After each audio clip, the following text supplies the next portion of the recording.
The world is wide, and I will not waste my life in friction when it could be turned into momentum. Francis E. Willard. Friction is what happens when two parts rub against each other and both get eroded. Many times in locomotion design, the primary factor is to minimize friction so that the fuel can be used optimally. It is not wasted in the rubbing of parts against each other. In life, also, friction happens when two people with opposing opinions confront each other, quarrel with each other. At one level, friction is unavoidable. We're all different people with different natures, different understandings, different priorities.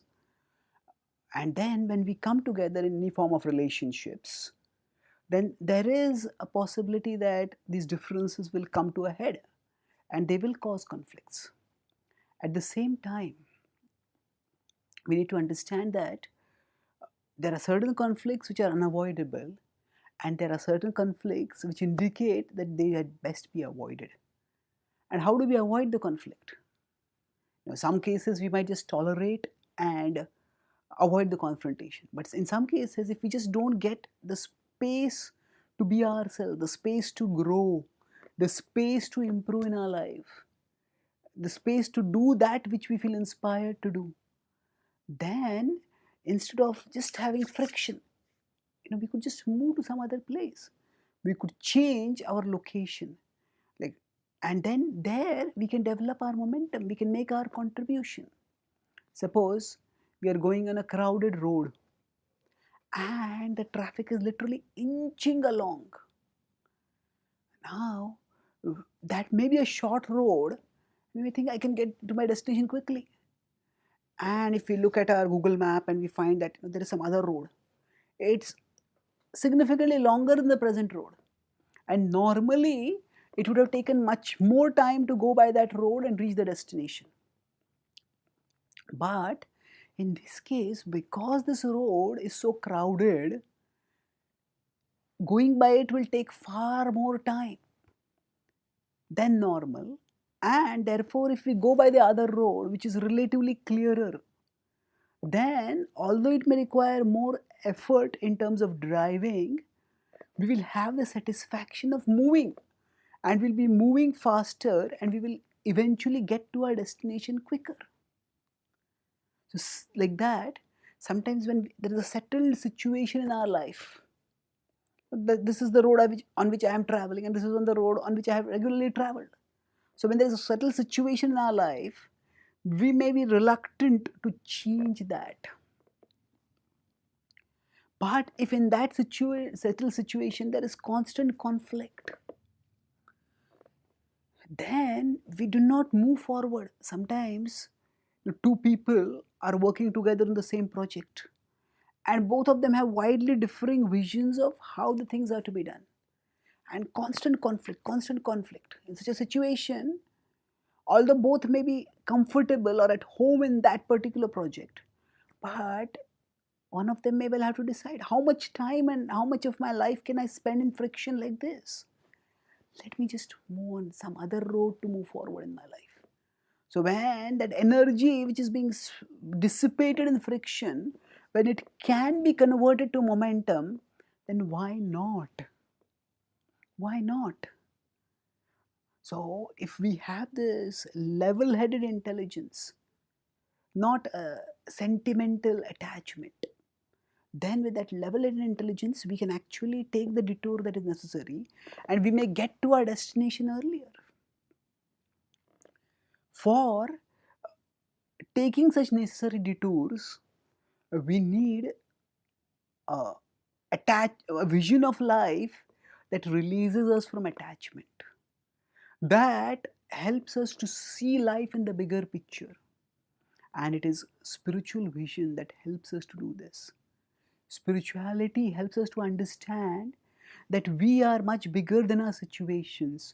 We are bigger than our specific relations also. We are eternal spiritual beings, on a multi-lifetime journey of spiritual evolution. And we are all meant to make our contributions during our life journey as we undergo our own purifications. And through this combination of purification and contribution, we evolve in our devotion. We evolve in our connection with the Supreme. So, when we understand that we are souls, we are parts of God, and we are meant to serve. So then, when we cultivate with spiritual understanding and spiritual practice this disposition of service, then we can think in a level-headed way, how can I best serve? How can I best contribute? And the Bhagavad Gita assures us in 10.10 that those who are thus devotionally disposed, they are guided by God from within to make wise decisions. Dadami buddhi yogam tam yena mam upayantite. We get intelligence to make sound decisions. So, with this intelligence, when we see the bigger picture of our life, when we understand my purpose is not just to go by this road, my purpose is to get to that destination. If this road is too crowded, let me take some other road and move on. So, if we find a particular situation causing too much conflict, spirituality can give us the bigger picture, the broader perspective by which we detach ourselves from that particular situation, focus on our ultimate purpose, and find some other way to move towards that purpose. In this way, we all can progress. We can avoid unnecessary conflicts. This does not mean that whenever any relationship hits the first roadblock, whenever any situation presents the first obstacle, we just give up. No, we do persevere and try to do things in the situation that we are in. But if things just don't move forward, just as if there's a little traffic jam, doesn't mean that we immediately go to the next road. But if the traffic is not clearing for a long time, then we were well advised to move to some other road. So like that, we can take sound decisions. And sometimes when we put some distance in some relationships, those relationships may function reasonably well with that distance. The good fences make good neighbors. So some relationships, when they're too close, they become uncomfortable. When there's some distance, they can function with reasonable level of cordiality. So by knowing that our ultimate purpose is to serve, to contribute, we can decide with detached determination to avoid friction and go to situations where we can generate momentum and move forwards in our life.